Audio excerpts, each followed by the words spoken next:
अस्सलाम वालेकुम स्टूडेंट्स। आज हमारा 9th class chemistry chapter number 3 का लेक्चर नंबर 6 है। इसमें हम इंटरमॉलिक्यूलर फोर्सेस ऑफ अट्रैक्शन को स्टडी करेंगे। तो इसको पढ़ने से पहले आपको थोड़ा सा एक कंसेप्ट लेना ज़रूरी होगा। हमारे पास दो तरह की फोर्सेस होती हैं, एक होती है इंटरमॉलिक्यूलर और कुछ होती है इंट्रामॉलिक्यूलर। इंटरमॉलिक्यूलर का मतलब होता है मॉलिक्यूल्स के दरमियान पाई जाने वाली फोर्सेस। मतलब क्या है, ये एक मॉलिक्यूल है, ये दूसरा मॉलिक्यूल है, इन दोनों के दरमियान ये जो आपको फोर्स नज़र आ रही है डॉटेड लाइन से जिसको रिप्रेजेंट किया गया है, ये क्या है, इंटरमॉलिक्यूलर फोर्स है।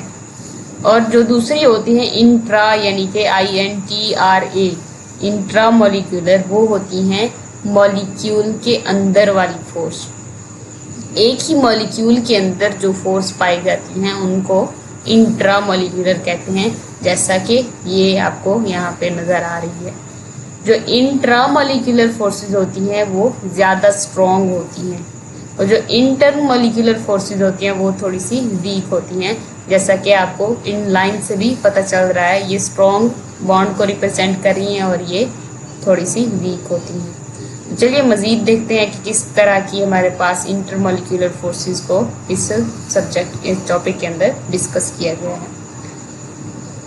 The forces of attraction which are present between the molecules of the elements, जो कि एलिमेंट्स किसी मॉलिक्यूल के एलिमेंट्स के दरमियान जो पाई जाती हैं उनको हम क्या कहते हैं, इंटरमॉलिक्यूलर फोर्सेस कहते हैं, are named as intermolecular forces of attraction. These attractive forces are generally very weak as compared to the bonding forces present between the atoms of the substances। वो कह रहा है कि ये थोड़ी सी क्या होती हैं, वीक होती हैं, किसकी निस्बत, जो किसी सब्सटेंस के एटम्स के दरमियान पाई जाती हैं। वही बात जो मैंने आपको शुरू में बताई कि किसी एलिमेंट के अंदर किसी कंपाउंड या किसी मॉलिक्यूल के अंदर जो एटम्स होते हैं उनके दरमियान जो फोर्सेज होती हैं वो ज़्यादा स्ट्रॉन्ग होती हैं। Among the 3 states of the matter की स्टेट्स भी इन्हीं फोर्सेस के ऊपर डिपेंड करती हैं। जो फोर्सेस अगर इनके दरमियान पाई जाने वाली इंटरमॉलिक्यूलर फोर्सेस ज़्यादा स्ट्रॉन्ग है तो वो सॉलिड स्टेट में एग्जिस्ट कर जाता है, और कुछ वीक हो जाए तो लिक्विड, अगर उससे ज़्यादा वीक हो जाए तो वो गैशियस स्टेट में पाया जाता है। बेसिकली ये जो इंटरमॉलिक्यूलर फोर्सेज होती हैं ये उन कंपाउंड्स को, उन मॉलिक्यूल्स को आपस में बॉन्ड करके रखती हैं, आपस में इकट्ठा करके रखती हैं। अगर ये ज़्यादा स्ट्रॉन्ग होंगी तो ज़्यादा स्ट्रॉन्गली उन दोनों को फिर्मली एक दूसरे के साथ जोड़े रखेंगी। अगर ज़्यादा मजबूती से जोड़े रखेंगी तो उनकी स्टेट्स के ऊपर भी इफेक्ट पड़ जाएगा। These forces are the weakest among the molecules of the gases के मॉलिक्यूल्स के दरमियान सबसे ज़्यादा कमज़ोर होती हैं। And the strongest among the molecules of the solid, और सॉलिड के मॉलिक्यूल्स होते हैं उनमें सबसे ज़्यादा स्ट्रॉन्ग होती हैं। The intermolecular forces of attraction are of many type, कई टाइप्स की होती हैं जो इंटरमॉलिक्यूलर फोर्सेज होती हैं। Some are weak and other are relatively strong, कुछ वीक भी होती हैं लेकिन ज़्यादातर स्ट्रॉन्ग होती हैं। They effect the physical properties of the substances, ये किसी सब्सटेंस की फिजिकल प्रॉपर्टीज को भी इफेक्ट करती हैं। ये भी क्या है, फिजिकल स्टेट ही है ना, ये सॉलिड, लिक्विड और गैसियस स्टेट में आना, तो ये क्या है, इसकी फिजिकल स्टेट के ऊपर भी डिपेंड कर रहा है। The melting and the boiling points of the substances depend on the strength of these forces। वही बात हो गई कि जब इनके दरमियान फोर्सेस जितना ज़्यादा स्ट्रॉन्ग होगी उनका मेल्टिंग बॉइलिंग पॉइंट भी उतना ज़्यादा होता जाएगा। मतलब क्या हो गया कि ये फोर्सेस उसके मेल्टिंग बॉइलिंग पॉइंट को भी इफेक्ट करती हैं। जितना ज़्यादा स्ट्रॉन्ग उतना उनका मेल्टिंग बॉइलिंग पॉइंट हाई हो जाएगा, क्योंकि उनके दरमियान फोर्स जितना ज़्यादा होगी उनको तोड़ना, उनके दरमियान उनको अलग अलग करना भी उतना मुश्किल होता चला जाता है। जब कोई एलिमेंट, कंपाउंड जो होता है वो बॉयल कब करता है, जब उनके दरमियान जो फोर्सेस होते हैं वो कमज़ोर पड़ जाती हैं और मॉलिक्यूल अलग अलग होते चले जाते हैं, तब वो बॉयल हो जाता है। तो जितना ये वीक होती चली जाएंगी फोर्सेस, उनका बॉइलिंग पॉइंट भी कम होता चला जाता है। The stronger the forces among the molecules of a liquid, the higher is its boiling point। जितना स्ट्रॉन्ग उतना ही उनका boiling point high, and vice versa, और इसी के उलट के अगर ये फोर्सेस वीक हैं तो उनका बॉइलिंग पॉइंट भी वीक होगा, कम होगा। Similarly, the stronger the intermolecular forces, the higher will be the melting point of the solid.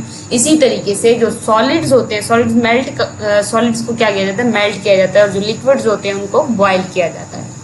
जो solids को हम लिक्विड स्टेट में जब लेके आते हैं तो उसको हम मेल्टिंग पॉइंट्स कहते हैं। मतलब उस टेम्परेचर पर जब कोई सॉलिड लिक्विड में कन्वर्ट होगा उसको हम उसका मेल्टिंग पॉइंट कहेंगे। सिमिलरली जब कोई लिक्विड जो है ना गैसियस स्टेट के अंदर कन्वर्ट होगा उसको हम बॉइलिंग पॉइंट कहेंगे। वो बॉयल होकर गैसियस स्टेट के अंदर तब्दील हो जाता है। तो ये जो स्ट्रॉन्गर फोर्सेस होंगी अगर इनके दरमियान, तो किसी सॉलिड को मेल्ट करने के लिए हमें ज़्यादा टेम्परेचर देना पड़ेगा, उनका मेल्टिंग पॉइंट भी हाई हो जाएगा। और लिक्विड्स के केसेस में क्या होगा, उनका बॉइलिंग पॉइंट हाई हो जाएगा और उन फोर्सेस को वीक करने के लिए, उनको तोड़ने के लिए हमें और ज़्यादा टेम्परेचर देना पड़ेगा, यानी कि उनका बॉइलिंग पॉइंट भी हाई हो जाएगा। We shall explain here the two types of the forces. अब वो इंटरमोलिकुलर फोर्सेज की दो टाइप्स को यहाँ पे डिस्कस करेगा। एक होती है डाइपोल फोर्सेज और दूसरी होती है hydrogen bonding. These attractive forces are present between the molecules of the polar compound like HCl। ये जो डाइपोल फोर्सेज होती हैं ये पोलर मॉलिक्यूल्स के दरमियान पाई जाती हैं। अब पोलर मॉलिक्यूल क्या होते हैं इसका एक डिटेल लेक्चर मैंने डाला हुआ है इस यूट्यूब चैनल के ऊपर। अगर आपको मजीद इसकी कोई डिटेल्स वगैरह देखनी है तो आप उस लेक्चर को व्यू कर सकते हैं। अब मैं इसका थोड़ा सा समरी बता दूं यहाँ पे कि पोल्स कब बनते हैं। पोलर मॉलिक्यूल क्या होता है, जब कोवलेंट कंपाउंड किसी ऐसे डिफरेंट एलिमेंट्स के दरमियान बनता है, मतलब क्या, डिफरेंट टाइप ऑफ एलिमेंट के दरमियान, तो जो शेयर्ड पेयर ऑफ इलेक्ट्रॉन होता है, कोई ऐसा उनमें से एक एलिमेंट, एक एटम ऐसा होता है जो उस शेयर्ड पेयर ऑफ इलेक्ट्रॉन को अपनी तरफ ज्यादा खींचता है, ज्यादा अट्रैक्ट करता है, तो इसके ऊपर पार्शियल नेगेटिव चार्ज आ जाता है। और कुछ एक एलिमेंट ऐसा होता है जो उस शेयर्ड पेयर ऑफ इलेक्ट्रॉन को कम अपनी तरफ अट्रैक्ट करता है। इस कम अट्रैक्शन की वजह से इसके ऊपर पार्शियल पॉजिटिव चार्ज आ जाता है। इस तरीके से एक के ऊपर पार्शियल पॉजिटिव और एक के ऊपर पार्शियल नेगेटिव होने की वजह से इनको हम क्या कहते हैं, पोल्स क्रिएट होना कहते हैं। तो ये जो बॉन्ड बनता है इसको पोलर कोवलेंट बॉन्ड कहते हैं। तो इस तरीके से जो बॉन्ड होगा वो पोलर होगा और इन एक ये एलिमेंट और इसके साथ दूसरा ही इसी तरह का मॉलिक्यूल, जब इन दोनों के दरमियान जो फोर्स होगी उसको हम क्या कहेंगे, डाइपोल फोर्स कहेंगे।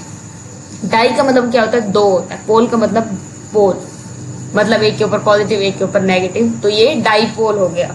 तो डाइपोल, एक इसका डाइपोल और एक इसका डाइपोल और एक दूसरे मॉलिक्यूल का डाइपोल, इन दो डाइपोल्स के दरमियान जो फोर्स ऑफ अट्रैक्शन है ये वाली, ये क्या है, dipole force of attraction. Hydrogen and chlorine attract the shared pair of the electrons between them with the different force। Hydrogen और जो क्लोरीन है इनके दरमियान जो शेयर्ड पेयर ऑफ इलेक्ट्रॉन है ये उसको डिफरेंट फोर्स के साथ अट्रैक्ट करती हैं। क्लोरीन इसको अपनी तरफ ज्यादा अट्रैक्ट करता है और हाइड्रोजन इसको अपनी तरफ कम अट्रैक्ट करता है। This force of attraction of an atom is called its electronegativity.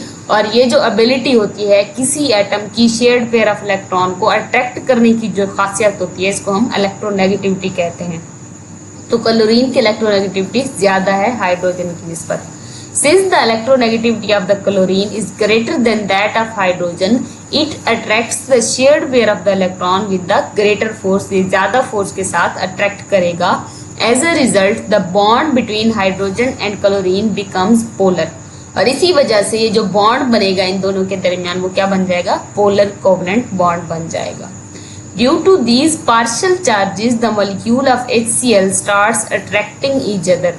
इसी वजह से पार्शियल चार्जेस की वजह से जो मॉलिक्यूल्स होंगे, डिफरेंट मॉलिक्यूल्स होंगे, वो एक दूसरे को अट्रैक्ट करना शुरू कर देंगे। एक का हाइड्रोजन किसी दूसरे मॉलिक्यूल के क्लोरीन को अट्रैक्ट करेगा और इसका अपना जो क्लोरीन होगा वो किसी दूसरे हाइड्रोजन की तरफ अट्रैक्ट हो जाएगा। These forces of attraction are called dipole forces. इस तरह की जो फोर्सेज होती हैं उनको हम क्या कहते हैं, डाइपोल फोर्सेज कहते हैं। The compounds which have this type of attractive forces will show relatively higher melting and boiling point। जिनके दरमियान इस तरह की अट्रैक्टिव फोर्सेज होंगी उनका जो मेल्टिंग पॉइंट, बॉइलिंग पॉइंट होगा थोड़ा सा हाई होगा बाकियों की निस्बत, जिनके दरमियान डाइपोल डाइपोल फोर्स नहीं पाई जाती। मिसाल के तौर पर अगर हम नॉन पोलर को देख लें, क्लोरीन गैस हो गई, उनके दरमियान वो जो बॉन्ड होता है वो नॉन पोलर कोवलेंट बॉन्ड होता है, उनके दरमियान कोई पोलैरिटी नहीं होती, तो उनके दरमियान डाइपोल डाइपोल फोर्सेस नहीं होती, बल्कि दूसरी फोर्सेस होते हैं, लंडन डिस्पर्सन फोर्सेस कहते हैं हम उनको। तो वो फोर्सेस इसकी निस्बत क्या होती हैं, कम होती हैं, कम स्ट्रॉन्ग होती हैं, वीक होती हैं मतलब कि, तो उनका मेल्टिंग बॉइलिंग पॉइंट क्या होता है, कम होता है। और जो डाइपोल डाइपोल फोर्सेस की वजह से होती हैं उनका मेल्टिंग पॉइंट कदरे ज्यादा होता है। नेक्स्ट हमारे पास क्या है, हाइड्रोजन बॉन्डिंग। ये कब बनती है, जब हाइड्रोजन किसी स्ट्रॉन्ग इलेक्ट्रोनेगेटिव एटम के साथ बॉन्ड बनाता है। मिसाल के तौर पर फ्लोरीन है, ऑक्सीजन है या फिर नाइट्रोजन है। जब इनके साथ बॉन्डिंग बनाता है हाइड्रोजन, तो ये क्या होती है, ये ज्यादा डाइपोल बन जाता है, पोलैरिटी इनके दरमियान बहुत ज्यादा हो जाती है। जो शेयर्ड पेयर ऑफ इलेक्ट्रॉन होता है इन एटम्स की तरफ, इन एलिमेंट्स की तरफ ज्यादा अट्रैक्ट हो जाता है, तो पोलैरिटी बहुत ज्यादा हो जाती है। एक के ऊपर ज्यादा पार्शियल नेगेटिव और एक हाइड्रोजन के ऊपर थोड़ा सा कम जो है ना पार्शियल पॉजिटिव चार्ज आ जाता है। इसी वजह से जो हाइड्रोजन और दूसरे एक के हाइड्रोजन और दूसरा जो मॉलिक्यूल होगा उसका नाइट्रोजन या फिर जो भी एलिमेंट होगा उनका सेंट्रल एलिमेंट, उसके दरमियान एक अट्रैक्टिव फोर्स आ जाती है जिसको हम हाइड्रोजन बॉन्डिंग कहते हैं। मजीद इसको देखते हैं, hydrogen bonding is a special case of the dipole dipole attractive force. ये जो डाइपोल डाइपोल अट्रैक्टिव फोर्सेज होती हैं उनका एक स्पेशल केस है। When the hydrogen is covalently bonded to highly electronegative elements like fluorine, oxygen और nitrogen, जब ये ज्यादा इलेक्ट्रोनेगेटिव एलिमेंट यानी कि फ्लोरीन, ऑक्सीजन और नाइट्रोजन की तरफ क्या होता है के साथ कोवलेंट बॉन्ड बनाता है कौन, hydrogen, then the large difference of the electronegativity value will make the covalent bond highly polar। बहुत ज्यादा डिफरेंस होने की वजह से, इलेक्ट्रोनेगेटिविटी के हाईली डिफरेंस होने की वजह से जो बॉन्ड बन जाता है ये हाईली पोलर बन जाता है। एज ए रिजल्ट इसी वजह से strong dipole dipole attractions are observed among the molecules. इनके दरमियान जो डाइपोल डाइपोल फोर्सेस होते हैं वो बहुत ज्यादा स्ट्रॉन्ग हो जाती हैं। फॉर एग्जाम्पल इन H2O, मिसाल के तौर पर वाटर के मॉलिक्यूल के अंदर the OH bond are highly polar. जो OH बॉन्ड है वो बहुत ज्यादा पोलर है, जो शेयर्ड पेयर ऑफ इलेक्ट्रॉन है ऑक्सीजन की तरफ ज्यादा अट्रैक्ट हो गया है, इसी वजह से ऑक्सीजन के ऊपर ज्यादा पार्शियल नेगेटिव चार्ज है। Due to this the strong attractive forces are developed between the water molecule. इसी वजह से वाटर के मॉलिक्यूल्स के दरमियान स्ट्रॉन्ग क्या कहते हैं उसको, अट्रैक्टिव फोर्सेस जो है ना वो डिवेलप हो जाती हैं। This attractive force present between the molecules of the water is called hydrogen bond। इस तरह की जो फोर्स होती है इसको हम क्या कहते हैं, हाइड्रोजन बॉन्डिंग कहते हैं। इसके साथ साथ ये HF जो है हमारे पास एसिड है, हाइड्रोजन फ्लोराइड, इसके दरमियान भी पाई जाती है। एक का हाइड्रोजन दूसरे के फ्लोरीन की तरफ अट्रैक्ट हो जाता है, ये भी क्या होती है, हाइड्रोजन बॉन्डिंग होती है। और इसी तरीके से अमोनिया जो हमारे पास NH3 है, इसके अंदर भी क्या होती है, हाइड्रोजन बॉन्डिंग पाई जाती है। The strength of hydrogen bonds cause water to have relatively higher melting and boiling point as compared to the compounds like H2S and NH3। अब ये जो H2O है इसके दरमियान जो हाइड्रोजन बॉन्ड है वो ज्यादा स्ट्रॉन्ग है। NH3 के अंदर भी हाइड्रोजन बॉन्ड पाई जाती है, हाइड्रोजन बॉन्डिंग पाई जाती है, लेकिन उनके दरमियान क्या है, ज्यादा स्ट्रॉन्ग है। तो ये जो है इसी वजह से हाइड्रोजन बॉन्ड ज्यादा स्ट्रॉन्ग होने की वजह से इनका मेल्टिंग बॉइलिंग पॉइंट भी क्या कर जाता है, इंक्रीज कर जाता है। तो ये थी दो टाइप की जो इंटरमोलिकुलर फोर्सेस हैं। अगर फिर भी आपकी कोई कन्फ्यूजन है, कोई भी पॉइंट क्लियर नहीं हो रहा तो आप कमेंट सेक्शन में पूछ सकते हैं। मिलते हैं अगली वीडियो में, तब तक के लिए अल्लाह हाफिज।